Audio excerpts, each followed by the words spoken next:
She escaped death in 1968, but death doesn't forget. It waits.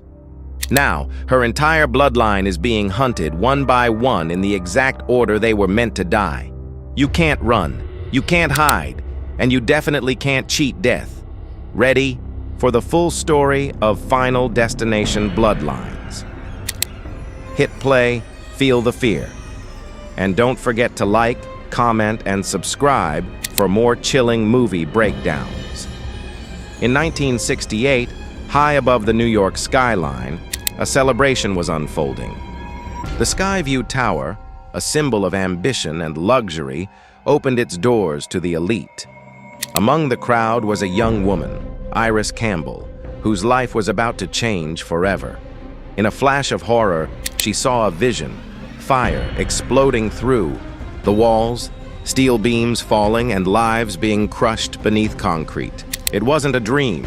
It was a warning, a premonition. Terrified, Iris ran. She shouted. She convinced a few to leave. And then, just as she foresaw, the building collapsed in a nightmarish inferno. Dozens died, but Iris and a handful survived. She believed she had done something heroic, escaped death and saved others. But what she really did was break the rules. Because in the world of Final Destination, death isn't just an ending, it's a design. Every soul has its place, every second is calculated. And when someone interferes, death doesn't fight. It waits. For years, Iris lived in the shadow of what she saw. Survivors from that day began to die mysteriously, one by one. But Iris, she endured. She grew older. She faded into silence, thinking perhaps the curse had passed. But she was wrong.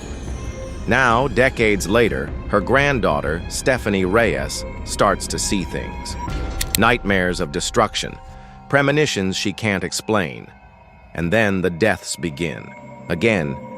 Only this time, it's not the original survivors. It's their children, their grandchildren. Death isn't done. It's moving down the bloodline.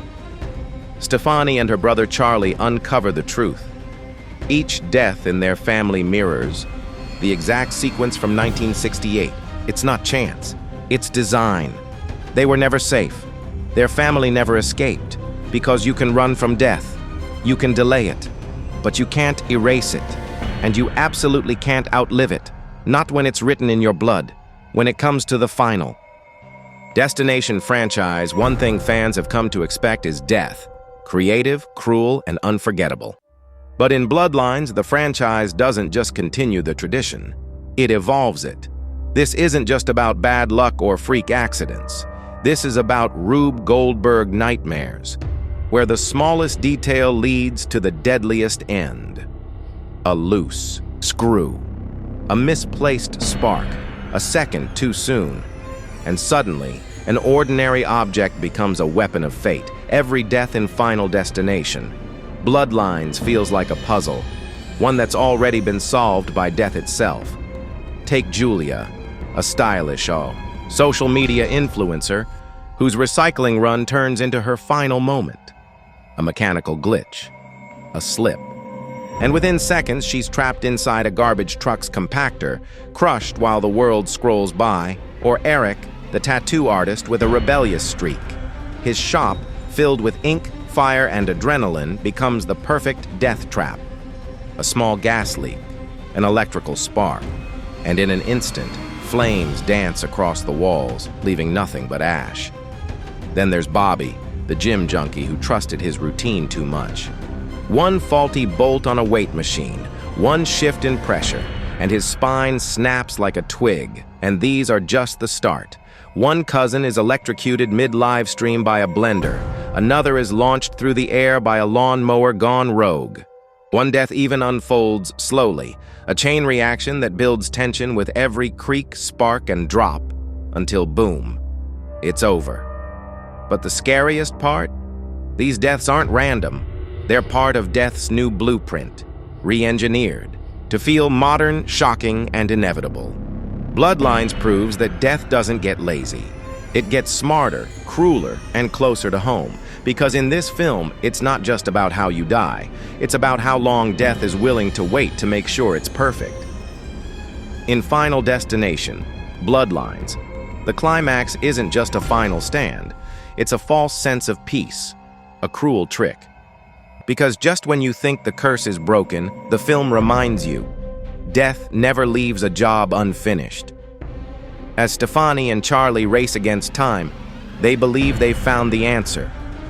Returning to the site of the original tragedy, the half-built Skyview Tower, they hope to rewrite the rules, to reset death's blueprint.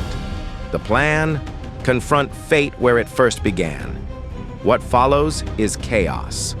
A steel beam slips, screams echo through the empty construction zone. Death strikes again. But this time, Stefani makes the ultimate sacrifice. She saves her brother, pushing him out of harm's way and taking the fatal blow herself. It's heartbreaking, heroic, and for a moment, it feels final. Charlie mourns. The family grieves.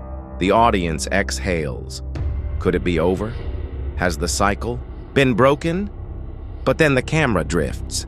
It leaves the cemetery. It follows another face, a forgotten one. Lena Campbell. Quiet. Background. Barely mentioned. She was out of town, off screen, untouched, until now. She walks past a construction site. We see it before she does. A hanging chain, a loose cable, a shift in the wind. And then, snap, cut to black. No music, no credits, just silence. Because Final Destination, Bloodlines doesn't end with peace. It ends with a reminder. You don't beat death. You don't outsmart it. You just buy time. This twist isn't just clever, it's devastating. It resets the board for another sequel. It widens the scope. It says, you thought it was over? We're just getting started. And in that single moment, the film turns. A family tragedy into a generational curse. And a standalone story into the beginning of something much darker. And that is the terrifying legacy of Final Destination, Bloodlines. Because no matter how far you run, no matter how many years go by, death always finds a way. If this story gave you chills, smash that like button, drop your favorite death scene in the comments, and hit subscribe for more twisted tales, movie breakdowns, and horror deep dives every week. Stay sharp, stay safe, but remember, you can't cheat death forever, forever.